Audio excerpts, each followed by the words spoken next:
A graça e a paz, meus amados queridos irmãos e irmãs em Cristo, tudo bom? Vamos para mais um vídeo aí. Hoje eu vou trazer um filme interessante, filme interessante, um vídeo interessante, né? De um filme aí cristão impactante, né? Que já vai ser lançado o segundo, né? E para quem ama o que Yeshua fez por nós na cruz do Calvário, quem ama a palavra de Deus vai gostar. Agora, quem não curte, tá, mas eu já assisti. Tudo bem, você assistiu, mas você entendeu toda a mensagem que foi passada ali, né? O significado da obra que Yeshua fez. Você entende o simbolismo, o que é passado, o que foi passado, né? Ali naquela a mensagem que foi passada para nós, não só a mensagem da cruz, mas o significado das coisas que é relatada no filme. Muitos acham que sabem, alguns sabem verdadeiramente, outros não, outros só acham que sabem. Então vamos lá, sem muitas delongas, né? Eu acho sensacional, né? E esse rapaz aqui, ele faz sempre comentário sobre os filmes, qualquer filmes, né? Das antigas, né? Filme antigo. Ele gosta de fazer comentários, né? O canal dele é disso aqui. Mas hoje ele vai fazer o comentário. Eu não sei se ele acredita, né? Porque às vezes a pessoa faz um comentário sobre o assunto, mas não acredita naquilo. Mas eu creio que ele acredita sim, né? No cristianismo, né? Mas vamos lá. Vamos para o vídeo em si, né? Que é muito interessante. Vamos lá. Você sabia que o filme A Paixão de Cristo foi inspirado em outro livro no meio da Bíblia? E por que Jesus foi trocado por 30 moedas de prata? E por que Judas deu um beijo em Jesus? Quem é aquele bebê que aparece enquanto Jesus está sendo chicoteado? Por que Jesus carrega a cruz inteira e os outros condenados levam só uma parte? Vem comigo que você vai mergulhar como nunca nessa história. Eu trouxe referências históricas, filosóficas, bíblicas e curiosidades de gravações que vão te deixar de queixo cair. Eu garanto que você nunca mais vai ver esse filme do mesmo jeito depois dessa mega análise. Vamos lá.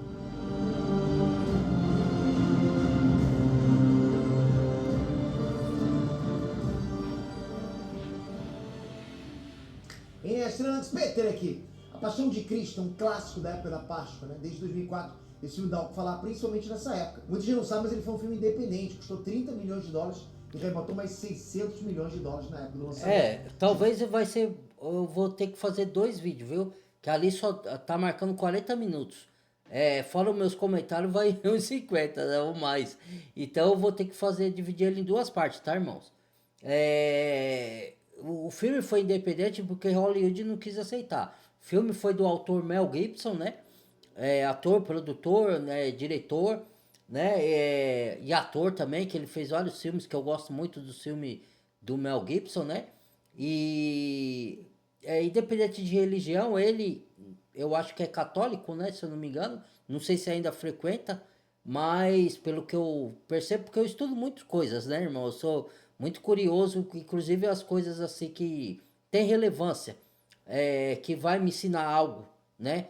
Para me edificar em alguma coisa. Seja essas coisas sobre o corpo humano, sobre principalmente sobre a palavra, sobre a Bíblia, sobre coisas históricas do passado, sobre guerras do passado, geopolítica, ciências, para poder eu entender um pouco o que a ciência prega contrário à Bíblia, né?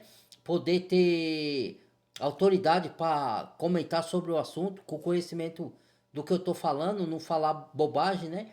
Então eu sou muito curioso nessas coisas aí, né? Então eu estudo também sobre os artistas, porque eu gostava muito de cinema, né? E gosto muito de música também. Então eu estudo sobre os artistas às vezes também, né? Eu gosto, né? Tem uns artistas aí que seguem a Jesus Cristo, outros não, outros são do outro lado, né? Mas eu tô sempre a par das coisas, né? Vamos aí, vamos pra frente. Sucesso estrondoso, tanto que virou o filme mais bem sucedido de língua não inglesa. Então, para completar teu clima de Páscoa, vamos conferir esse filme de perto, de um jeito que você nunca viu, sabe? Com referências, easter eggs e curiosidades surpreendentes que vão fazer você pirar entender ainda mais toda essa história. E antes de começar, só Vamos ver o que tem de verdade e de mentira aí, hein, também. Independente de religião, ok? Uma análise técnica sobre a história do filme, as referências, fontes, etc. Isso. Vamos lá? Então, antes de começar, eu queria muito que você pudesse dar um Ele like. tá falando, na comentar verdade, aqui ele embaixo vai o que você- comentar sobre o filme, tá? Ele não vai comentar sobre religião, ele não vai comentar. Ele vai comentar o significado, a história, né? De Cristo e sobre o filme em si, mas não tem nada a ver com religião que ele vai falar, tá? Então vamos lá. Desse uma sugestão também nos comentários pra gente trazer outro filme, outra série dentro desse quadro Mega Análise. E muito obrigado por fazer parte disso. Vamos lá? Vamos começar pelo objetivo do filme. A Paixão de Cristo, Mel Gibson, acompanha as últimas horas da vida de Jesus Cristo, mostrando Peraí. a condenação até a morte dele. Já E travou. para isso, Vamos ver se o YouTube vai deixar Isso passar, aqui é né? uma questão de garantir uma Que ele questão de fez, história bíblica, não né? pegou direitos Eles autorais, né? consultaram teólogos, Esse pra mim vai historiadores, pegar. especialistas antigas para garantir a autenticidade em cada detalhe. Bom, o roteiro da Paixão de Cristo se baseia na Bíblia, claro. Também no livro A Dolorosa Paixão de Nosso Senhor Jesus Cristo. Foi escrito pela beata alemã Anne Catherine Emmerich no século XIX. Ela tinha visões detalhadas da vida de Jesus, como por exemplo o nascimento e a morte dele. E ela registrou tudo e foi com base nos relatos dessas visões que o Mel Gibson estruturou o filme. Então, bora dar play nesse filme. A profecia. Mas o certo seria basear só na Bíblia, né? Já é o suficiente. Visões de seres humanos, porque seres humanos são falhos. E apesar de que Deus usa alguns seres humanos e revela coisa a eles, mas a revelação que Deus dá para os servos dele são de acordo com o que já está nas escrituras, não tem nada fora, né? É perigoso isso aí, mas vamos avaliar, né? Vamos avaliar. A gente não pode julgar o livro antes de pela capa, antes de ler ele todinho. Então vamos ver o vídeo até o fim, para ver o que se sucede aqui. O filme começa com uma citação do Antigo Testamento que diz assim: Ele foi ferido por causa das nossas transgressões, Isso é esmagado bíblico, por causa Isaías. das nossas iniquidades.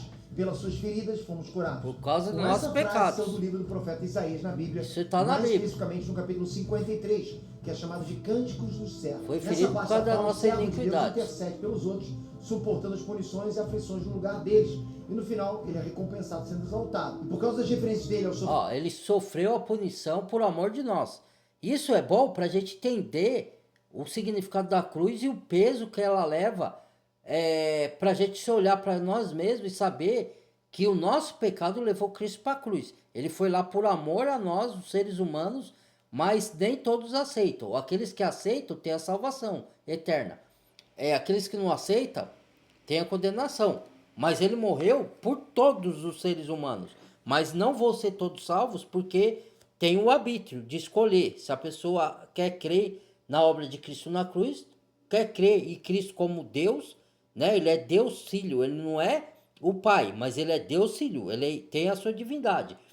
Ele é homem e Deus, ele veio, se esvaziou da sua divindade, veio como homem, para sofrer como homem por nós na cruz, para pagar o nosso pecado, e sem pecado, porque ele não pecou, porque senão não podia dar vida por nós, né? Tinha que ser uma pessoa pura. O Antigo Testamento matava-se animal, cordeiros e outros animais, para representar Cristo que haveria de vir. Então, o Antigo Testamento é só uma figura para nós hoje. Não é para você andar no Antigo Testamento que nem os judeus andaram. Era uma figura para eles também, só que eles não entenderam. Alguns judeus, alguns entenderam, inclusive os discípulos de Cristo, né? Que eram judeus, os primeiros, né? Entendeu? Então, todos aqueles rituais, sacrifício, tudo, era para apontar para Cristo, não era só para eles fazerem, porque eles não conseguiam obedecer a lei por serem pecador. Então, Cristo veio, obedeceu toda a lei no nosso lugar e ainda cumpriu a lei e morreu no nosso lugar para pagar o pecado nosso que estava na nossa carne, entendeu? servo, muitos estudos mostram que esse cântico seria uma profecia que se referia a Jesus, que só ia nascer mais 700 anos depois desse texto escrito. E não dá para esquecer, claro, da Bíblia, né? E não deve existir muitos livros mais cheios de simbolismo do que a Bíblia. Então bora que eu vou traduzir um monte deles para você a partir de agora. Getsemane. Agora deixa eu falar uma coisa aqui, irmãos, para vocês que eu esqueci. Devia ter falado logo na abertura do canal. Eu vou tentar ver se eu abro outra conta e eu vou comunicar vocês, tá? Eu não tenho conta no Facebook, mas eu vou abrir uma conta no Facebook, tentar, vou ver se vai dar tudo certo. Abrir uma conta no Facebook e vou ver se eu consigo fazer lives, tá? Porque a live é bom a live, porque eu interajo com a pessoa. Então aí vocês que seguem o canal vão poder. é, Quando eu falar alguma coisa, vocês vão poder mandar mensagem direto para mim ao vivo. E eu vou responder ao vivo a vocês na live, né? Tirando dúvidas, ou se alguém me der crítica, não pode criticar à vontade, a crítica é válida, né? Ou não concordando, ou concordando, ou a gente tocando sabedoria, experiências espirituais, tá bom? Então já aviso vocês aqui que não agora, mas eu vou avisar aqui, talvez semana que vem eu já abro uma conta e já pode ser que eu comece a fazer live, né? Já tô avisando vocês aí, tá bom? Então vamos lá. De cara a gente já vê Jesus orando no jardim, que é chamado de Getsemane, ou Jardim das Oliveiras. Essas árvores aí são oliveiras, Getsemane. árvores de azeitonas. E esse jardim existe até hoje com algumas das oliveiras mais antigas do mundo. Quem vai para Jerusalém hoje em dia, pode ir lá visitar esse jardim que ainda existe e ver as oliveiras milenares. Você sabia dessa? Bom, continuando, essa cena acontece na noite de quinta-feira, entre as 9 e 10 da noite, logo depois da última ceia. Jesus está lá orando e ele pede para Deus, se puder, afastar o cálice dele, igual é contado no Evangelho de Mateus. O cálice aqui é uma metáfora para o sofrimento que ele vai enfrentar. Isso, Beber no cálice exato. seria aceitar o sofrimento. Já afastar o cálice seria poder não passar por tudo aquilo. E como ele sabe que a hora está chegando, ele já estava antecipando uma agonia física gigante. Claro, tinha muito medo da dor física, né? Como qualquer pessoa teria se soubesse o que ia passar. Ele teve ansiedade, da dor qualquer um física, podia. mas não é só da dor física que ele tinha medo. Ele ia experimentar o afastamento do pai, né? Porque como ele ia tomar os nossos pecados para ele e cravar na cruz a condenação, então ele ia ser participante do nosso pecado sem ele ter pecado. Então ele, por um tempo, por isso que ele fala na cruz, no momento da crucificação, meu Deus, por que é que me abandonasse?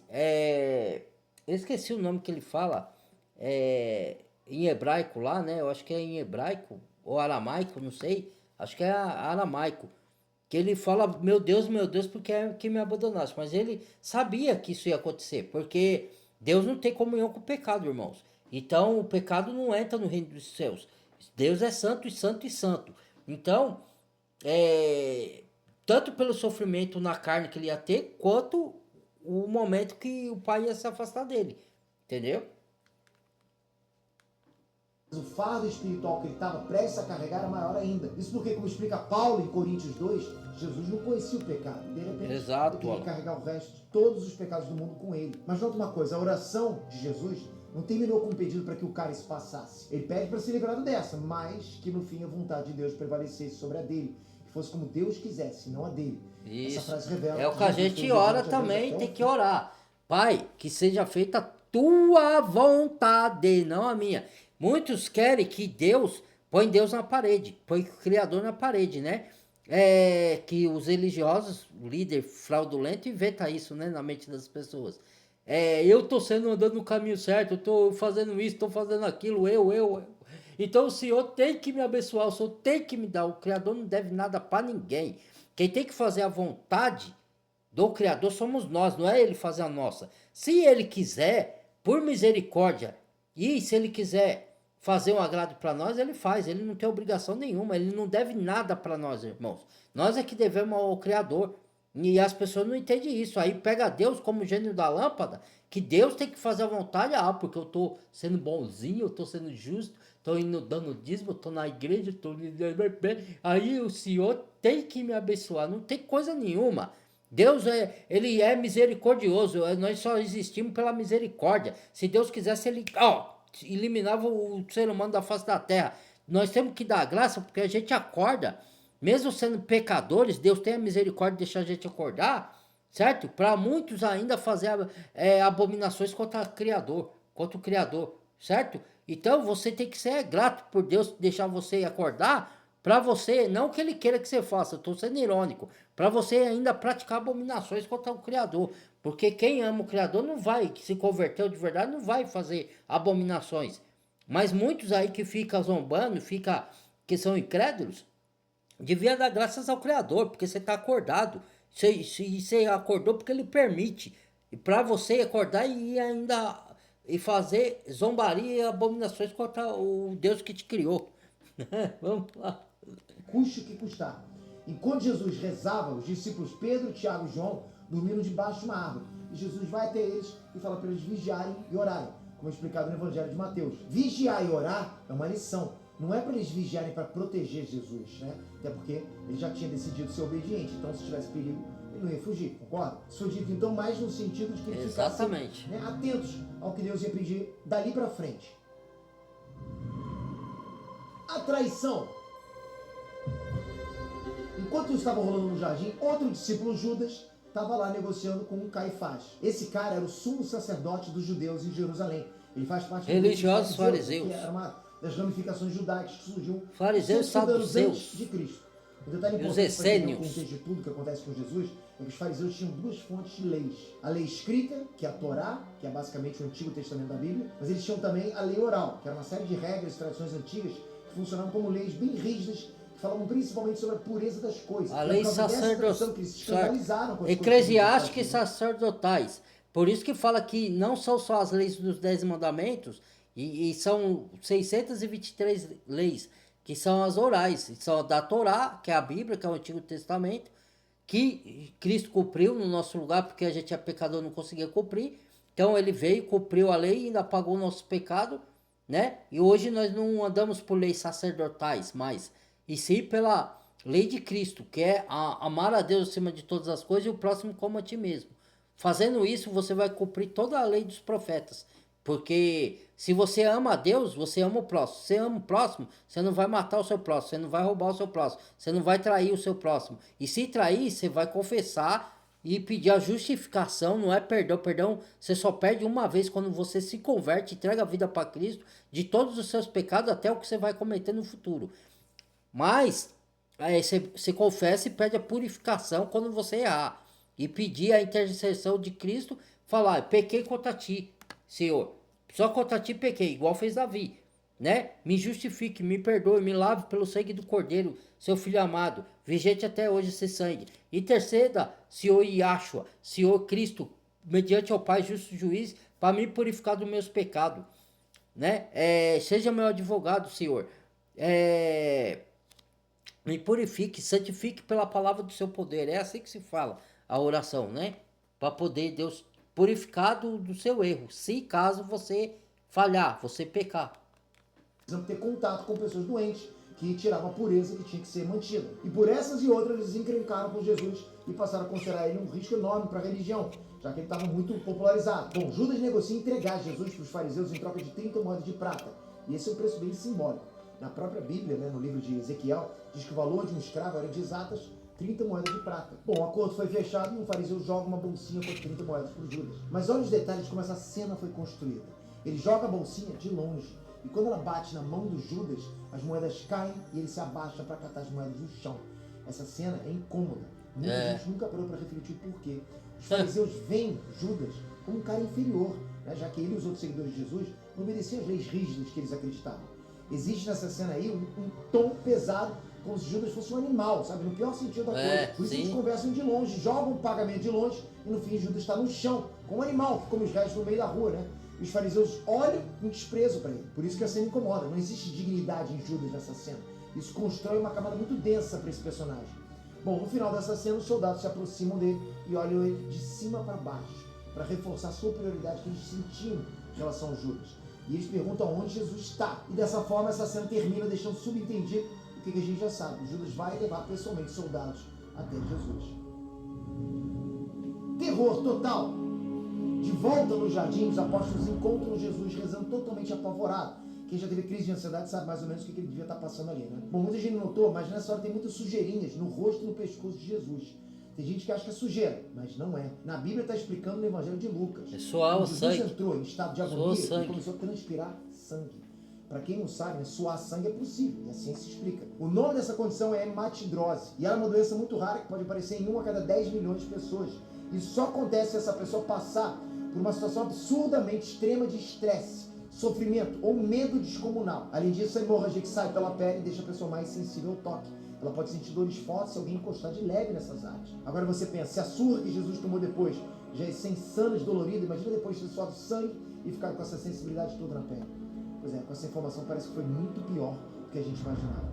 É, Capiroto! você vê o que ele passou por nós, hein? Bom, não bastasse o medo de tudo que tava Como por vir, não adorar além de ser Deus pra saber um de Deus tudo, Jesus desse? também era um homem pra sentir dor pra caramba, né? Ainda vem o capiroto atormentar esse momento para tentar bagunçar os pensamentos dele. O interessante é que nesse filme o diabo não é nada do que a gente imagina no senso comum. Não tem nada de chifre, rabo, cara vermelha, não tem nada disso. Nunca foi. Tem um Isso cara aí, com rosto de delicado, chifre, tem de que- rabo, isso aí é pintura de Michelangelo, de esses caras aí que inventam o inferno de Dante Alighieri, né? Que o diabo tá lá no inferno espetando os outros, tentando com o tridente. Isso aí não existe, irmão. O diabo, primeiro que ele não tá no Lago do Fogo, que lá não tem ninguém.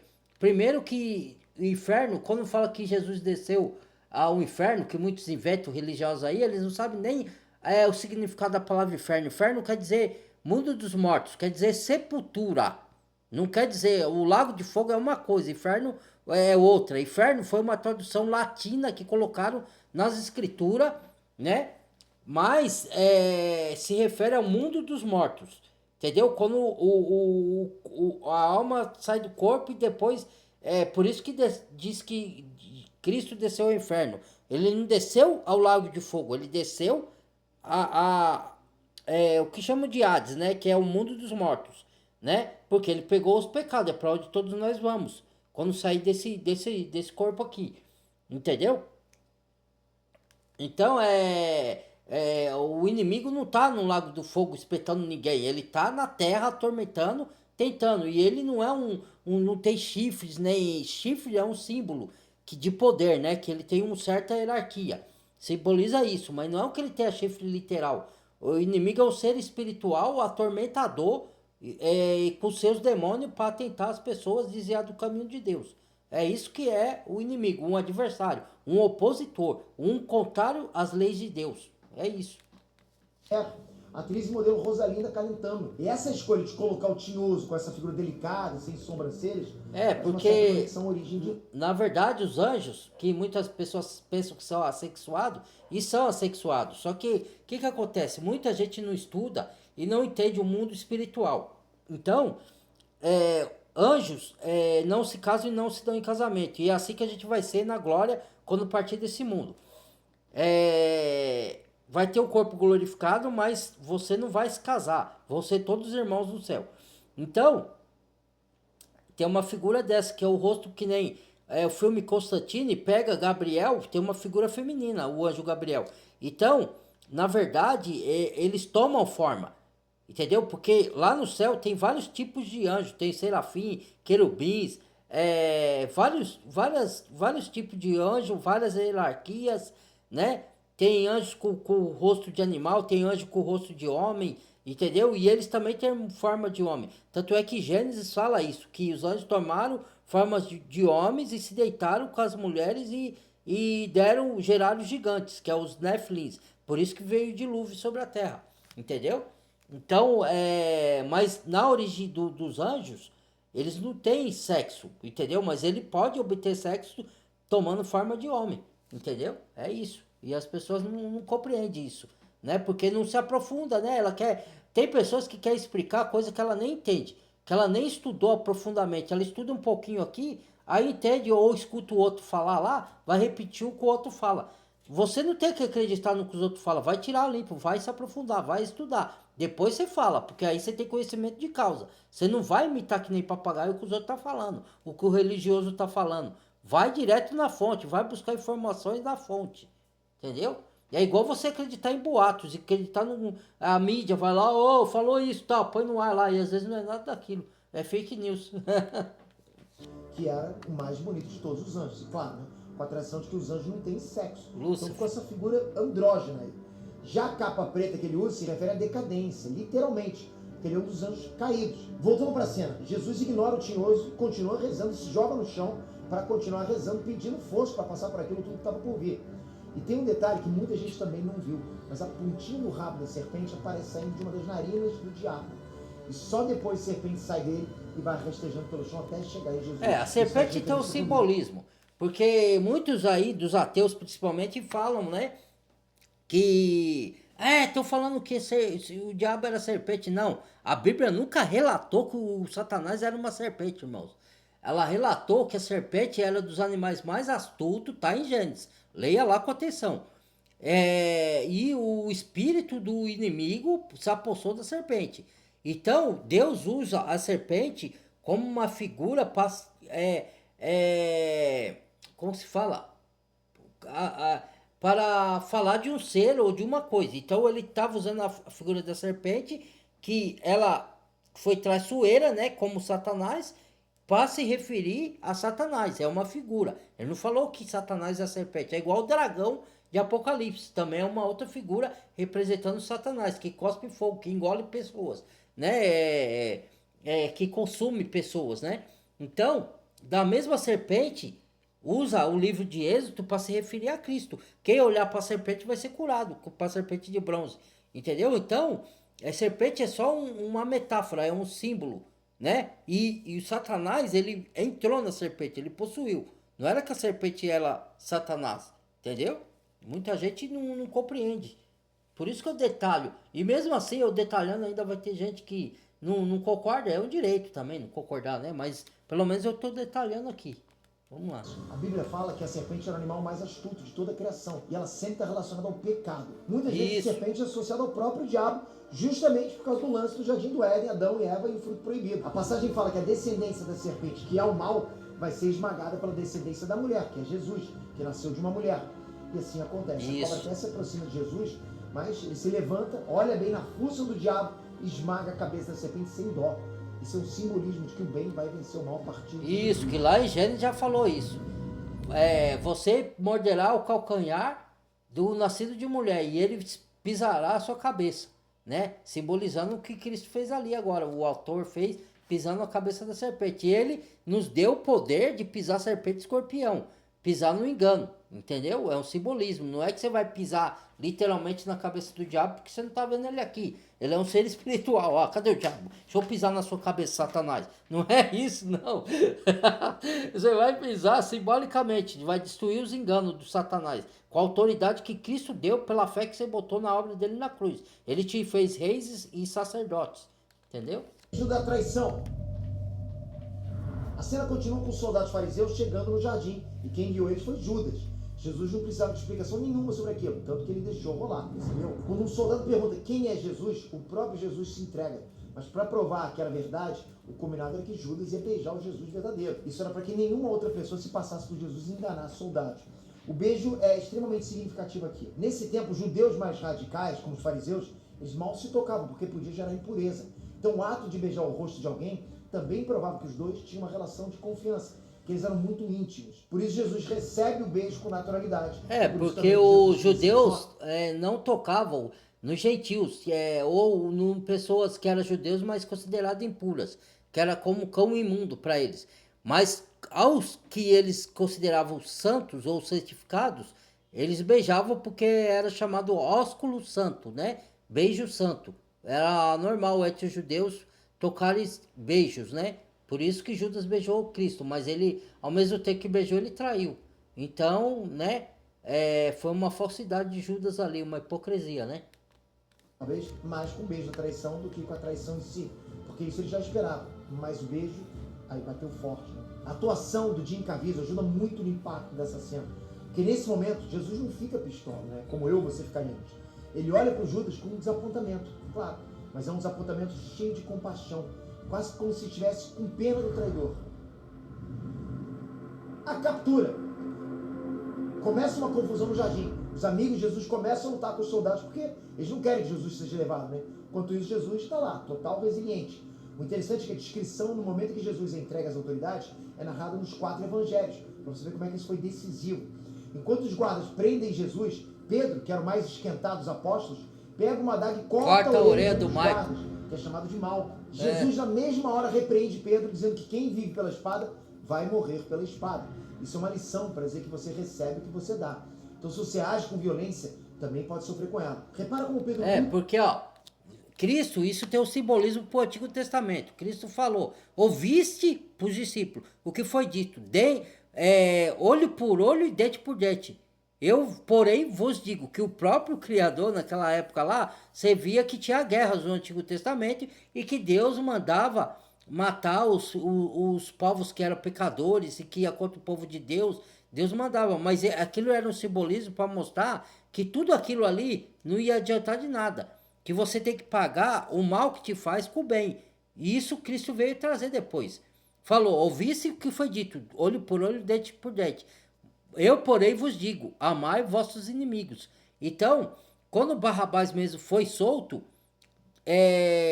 Cristo e Pedro negou a Cristo 3 vezes, tanto Barrabás como Pedro, o Cristo olhou para ele com, Yahweh olhou para eles com misericórdia, entendeu? Não olhou com ódio.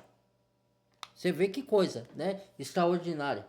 Que ensinamentos, né? Para nós que queremos imitar o mestre, que queremos seguir ele, andar nos caminhos dele, né? Hoje, quantos conseguem fazer isso, né? Jesus, galera, vai só vendo isso. Enquanto dava essa lição, Jesus milagrosamente cura a orelha do Malco. E claro que o Malco fica perplexo nessa hora. E mais uma vez Jesus age como Jesus, mostrando misericórdia até com quem queria o mal dele. Jesus não fugiu, não argumentou, não reagiu e mesmo assim os guardas prenderam ele com violência. Enquanto os discípulos fogem, os guardas prendem Jesus e espancam ele no caminho. Mas isso era só o começo da violência que iria passar nas próximas horas. Isso iria acontecer por volta da meia-noite de quinta para sexta-feira. Coração de mãe. Nesse momento, Maria estava em casa e acorda de repente muito assustada, como se ela estivesse sentindo que alguma coisa ruim tivesse acontecido com o filho dela. E ela pergunta por que aquela noite é diferente de todas as outras. Maria Madalena estava junto com ela e responde que é porque um dia eles foram escravos e não vão ser mais. Para muita gente isso aí pode parecer uma conversa desconexa, mas essas falas entraram no filme por sugestão da atriz Maya Morgenstern, a que interpretou Maria, mãe de Jesus. Esse diálogo faz parte de um momento judaico chamado Seder da Páscoa e é parte de um jantar cerimonial que lembra a história do livro de Êxodo e a libertação do povo escravo de Israel do Egito sob a liderança de Moisés. E isso se conecta com o projeto que Jesus está colocando em prática nesse momento, um sacrifício para libertar a humanidade do pecado. Isso, então, porque o Antigo Testamento era feita a Páscoa, que representava matar o cordeiro, que representava Cristo, derramar o sangue dele, assar o cordeiro, comer o cordeiro. Isso significava comer a Páscoa. Páscoa significa isso. E o sangue do cordeiro era passado nos umbrais da porta para o anjo da morte, que era destinado por Deus, matar todos os filhos primogênitos dos egípcios que estavam escravizando o povo de Deus. Só que para o anjo não matar os povos judeus, tinha que pôr o sangue do cordeiro sobre os umbrais da porta. Porque aí o anjo da morte ia passar e não ia matar aquele que tivesse o sangue nos umbrais da porta, só aqueles que não tivessem, entendeu? E representava Cristo, que ia vir, que era o cordeiro perfeito, que tira o pecado do mundo, que ia ser sacrificado por nós e derramar o seu sangue na cruz. É o sacrifício perfeito, porque os de animais não podia tirar pecado, ele só podia espiar, entendeu? Mas só Cristo podia tirar a condenação do pecado. Entendeu? Então, o Antigo Testamento é sombra para o Novo. É só figura para nós. Por isso que é figura. Muitos não entendem isso até hoje. E fica obedecendo a lei do Antigo Testamento. Porque os religiosos fraudulentos impõem isso, né? As leis que a gente tem que obedecer é os 10 mandamentos morais que está nas Escrituras, guiado pelo Espírito. Se não for guiado pelo Espírito, ninguém consegue nem obedecer os 10 mandamentos morais. Sem o Espírito Santo, não consegue.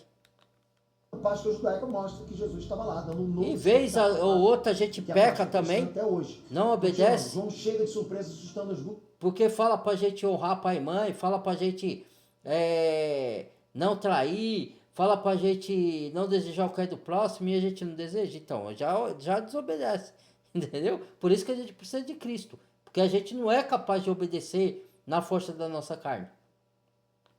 E conta pra elas que Jesus foi preso. A mão da corte. Os guardas levam Jesus para o Sinédrio, que é tipo a Suprema Corte dos Judeus. Lá que aconteciam as Assembleias Legislativa e Judicial de Jerusalém. Esses sacerdotes julgava a causa tanto do povo, aplicação das Sinédrio. leis judaicas quanto de funções políticas, religiosas e educacionais na época. Nisso, Maria Madalena e alguns discípulos foram lá no pátio do Sinédrio para acompanhar o julgamento no meio da madrugada, que era um lance muito fora do normal. Bom, com esse tumulto, os soldados romanos já ficam de olho prevendo que a confusão poderia escalar. Antes do julgamento começar, Jesus tem uma lembrança de um dia comum, trabalhando como carpinteiro. Esse flashback é uma livre inspiração, é uma cena cotidiana que serve para reforçar o sentido da vida humana de Jesus. Ele trabalha, a mãe pede para ele se limpar para almoçar, ele diz que está com fome, eles riem juntos. Isso serve para lembrar a gente que Jesus também viveu uma vida como qualquer um de nós. Acusações. O julgamento começa e os fariseus acusam Jesus de ser um agitador e também de blasfêmia. Seria uma grande ironia, né? Porque como é que poderia Deus blasfemar contra ele mesmo, né? Já que Jesus é Deus. Mas na compreensão deles ali, as novidades que Jesus trazia nos ensinamentos dele iam contra as leis antigas da religião. É desse contexto, entre blasfêmia e leis, que vem um debate sobre Abraão entre Jesus e os fariseus no capítulo 8 de João, já que eles não viam Jesus como Messias e nem como Deus. Ainda sobre o filme, Jesus ouve tudo quieto e o sumo sacerdote manda ele se defender. A resposta de Jesus é que ele já ensinou tudo o que tinha que ensinar. E se eles quisessem saber alguma coisa, era só perguntar para quem ouviu ele. Isso demonstra que a essa altura Jesus já tinha cumprido toda a fase de ensinamentos e que também ele não tinha interesse em interferir no que ia acontecer dali para frente. O debate continua, muitos sacerdotes acusando, outros defendendo, gente sendo expulsa, até que ele admite que é o Filho de Deus. Aí a casa cai.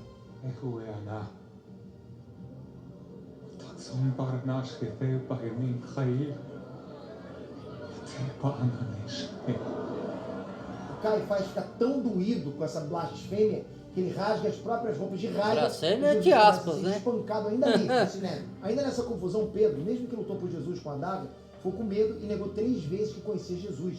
E assim mais uma profecia se cumpriu. Porque ele negou porque ele ainda não tinha o Espírito. O Espírito Santo não tinha descido sobre Pedro. Depois que o Espírito Santo desceu e foi formada a igreja no dia de Pentecostes, em Atos 2, Pedro ficou mais ousado e aí ele começou, perdeu todo o medo e foi ousado para pregar a palavra e ser um dos grandes apóstolos a levar o evangelho de Cristo. Foi Jesus, mas ainda falhava como homem, como líder, tal qual ele viria a ser mais para frente. Na última ceia, Jesus e depois já ele foi Pedro, revestido de poder do Espírito Santo, né? Às 3 da manhã. Remorso.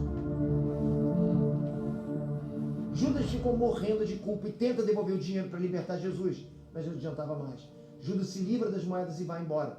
Daí umas criancinhas começam a atormentar ele, né? Só que na verdade são demônios. Ele não aguenta e logo que amanhece ele se enforca do lado de fora de Jerusalém. A lição de Judas é bem forte. A tradição diz que se Judas tivesse arrependido de verdade, ele teria sido perdoado. Mas ele não se arrependeu e nem pediu perdão. Ele tinha remorso. Ele sentia culpa. Por isso ele teria aberto uma brecha para o capiroto atormentar ele, como apareceu no filme.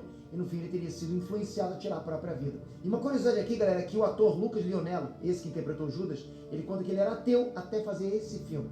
Mas aí durante as gravações alguma coisa mexeu com ele. Ele pediu para se confessar com o padre que acompanhava as gravações do filme. Dali para frente ele se converteu. Diante de Pilatos. Os fariseus eram a autoridade religiosa ali em Jerusalém. Mas a gente tem que lembrar, galera, que na época toda religião era governada pelo Império Romano. Então todas as questões civis tinham que ser levadas para o representante do Império. E nesse caso, o governador local era Pôncio Pilatos. Como Jesus estava sendo considerado um arruaceiro, os fariseus levaram ele como prisioneiro para ser punido pelas autoridades romanas. Os fariseus queriam acabar com Jesus, mas eles não tinham jurisdição para dar nenhuma sentença além do apedrejamento. Isso. Então algo maior teria que ser ordenado pelo governo romano. Então por isso Jesus foi levado para lá para tentar convencer o governador romano a entrar no jogo. Eles chegaram lá às 5 da manhã. O governador tentou entender quais os crimes Jesus tinha cometido. Todos os argumentos dos Caifás eram religiosos, mas a autoridade religiosa eram os fariseus. Presta atenção, Jesus não descumpriu nenhuma regra civil. Ele não fez nada contra as leis de Roma. Por isso que Pilatos ficou tipo uma sinuca de bico. Ele, como governador, não tinha nenhum motivo para dar pena máxima para Jesus. Porque crime religioso não era da alçada de Roma. O judaísmo era a religião local daquela área e o governo romano não esquentava com nada disso. Deixava essas questões para autoridades religiosas locais. Daí Pilatos pede para conversar sós com Jesus. E Jesus continua sendo cara de poucas palavras. Ele manda real, mas Pilatos não entende muito bem essa coisa de Jesus ser rei, ele ser a verdade e tal. No fim, Pilatos diz para a multidão que ele não viu crime nenhum em Jesus e mandou levar Jesus para o rei Herodes. E assim, galera, Pilatos, além de ficar confuso sobre Jesus, ele também não estava afim de se comprometer e talvez cometer uma injustiça acusando o inocente. Porque, de novo, ele não está nem aí para questões religiosas. Herodes. O filme corta direto para Jesus no salão do palácio do rei Herodes Antipas, como aparece no Evangelho de Lucas. Herodes era rei da Galileia nessa época. E para quem não ligou o nome à pessoa, foi ele também que tinha mandado executar o primo de Jesus, João Batista. Era por volta das 6 da manhã, quando Jesus foi apresentado para Herodes, e ele não falou nenhuma palavra. Herodes ri, acha que Jesus é um doido inofensivo, e por isso ele também se recusou a mandar executar Jesus. E mandou ele de volta para o governador romano. Barrabás. Todo mundo voltou para pressionar de novo uma decisão do Pôncio Pilatos. Nessa hora os ânimos já estavam mais exaltados, e a saída que ele tentou foi cumprir a tradição da véspera da Páscoa judaica. Todo ano nessa época existia o costume de dar um perdão por um preso. Então ele escolheu um bem barra pesada e deu a opção para o povo. Quem vai ser solto? Jesus ou Barrabás? Barrabás era muito provavelmente integrante de um grupo judeu que lutava contra a dominação romana. Barrabás representava o povo que somos nós pecaminoso. Aí solta o pecado, crucifica a paz, a liberdade e o amor verdadeiro. Entendeu? Então a verdade tem que ser presa, liberta a malvadeza, né? O pecado. Ataques contra legiões romanas. Barrabás foi preso em Cafarnaum, a cidade que Jesus morou antes de sair para a vida pública. Nesse ataque, provavelmente um soldado romano foi morto e por isso Barrabás foi preso como assassino, como está lá no Evangelho de Marcos. E como a gente sabe, o povo escolheu Barrabás. Soltem Barrabás. Jesus Barrabás!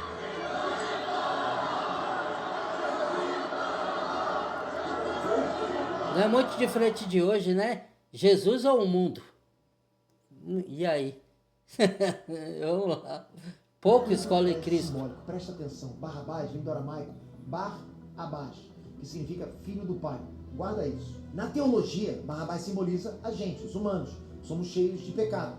Barrabás ia ser executado na pena de morte também, mas Jesus estava lá e pegou o lugar dele para libertar os filhos do pai enquanto Jesus foi sacrificado na cruz.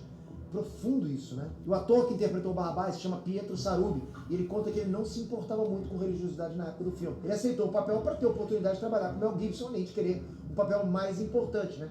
Que por osmose traria mais dinheiro para ele atuar. E nessa cena de libertem o Barrabás, o Mel Gibson teria instruído ele a não olhar diretamente para o Jim Caviezel durante a cena. Isso porque ele sabia que a figura ali do Jesus estava comovendo todo mundo, e o Barrabás não podia ser afetado por isso. Bom, o Barrabás aparece numa única cena, e mesmo sendo diferente do que o diretor pediu, o Pietro cruzou o olhar com o Jim Caviezel.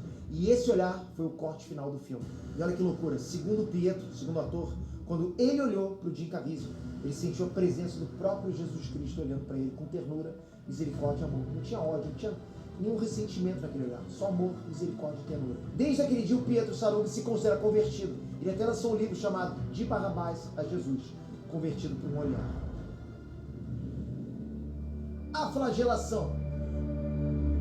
O filme já estava bem pesado até aqui, mas de agora para frente ele vai escalando a violência no nível que muita gente não consegue nem aguentar ver, assistir. É pesado demais. Pilatos tentou todas as artimanhas que podia para livrar Jesus, mas como o povo ainda estava muito eu vi inflamado, porque isso me faz olhar para mim mesmo e ver como eu sou pecador necessitado de Cristo e o amor que ele demonstrou por mim na cruz, entendeu?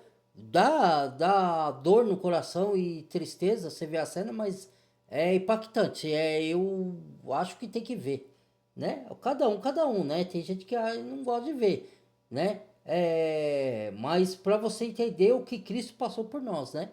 Muita gente, né, desdenha disso, né? Vamos lá. a ele, Pilatos então mandou flagelar. Ou seja, uma sessão de chicotadas bem severa para ver se os fariseus se davam por satisfeitos. A flagelação começa por volta das 9 da manhã. E nesse filme as chicotadas por si só já são muito impactantes. Mas durante a flagelação, Jesus cai e todo mundo acha que ele desistiu. Daí ele se levanta e surpreende todo mundo. E o castigo fica ainda mais severo. Isso é para mostrar a dignidade que Jesus teve que cumprir a sentença. Em momento nenhum, Jesus se desespera do jeito que a gente se desesperaria. E uma curiosidade das filmagens é que o ator Jim Caviezel foi atingido sem querer por algumas chicotadas dessas aí, e teve ferimentos reais nessa cena. Feriu de verdade o ator, que teve que ser hospitalizado. Uma das chicotadas fez uma ferida com 35 centímetros nas costas dele. Nessa cena também fica evidente, pela primeira vez, o físico do Jim. Ele emagreceu quase 15 quilos para interpretar esse papel. Um destaque dessa cena também é Maria, a mãe de Jesus, que assiste boa parte do castigo. E ela também não dá nenhum escândalo. Ela também mantém a dignidade acima de tudo, com muito sofrimento. Lógico, né? Mas esse papel representa toda a força no silêncio dela, sem gritaria, apesar da situação extrema de assistir um filho sendo castigado daquela forma. Durante a sentença, Cláudia, a mulher do Pôncio Pilatos, ela leva uns tecidos brancos e entrega para a mãe de Jesus. É uma cena sem nenhuma palavra. Esses tecidos são tecidos de mortalhas. E Maria aceita a gentileza, mas ela usa depois para enxugar o sangue de Jesus do chão. Você entendeu por que ela faz isso? Não é que ela tinha mania de limpeza, mas porque ela sabe que o sangue do filho dela tinha sagrado valor demais para ser pisoteado e descartado de qualquer jeito depois que ele saiu dali. O bebê estranho. Outra figura que chama muita atenção nessa cena é o bebê estranho no colo do capiroto. Esse bebê sorri durante as chicotadas e é muito incômodo ver isso. Essa parte não está em lugar nenhum da Bíblia, né? Irmãos, vou parar por aqui e fazer a segunda parte, tá? Muito obrigado. Deus abençoe a todos. Compartilhe o vídeo, deixa o like, badalha o sininho de todas. Até o próximo vídeo. Daqui a pouco volto.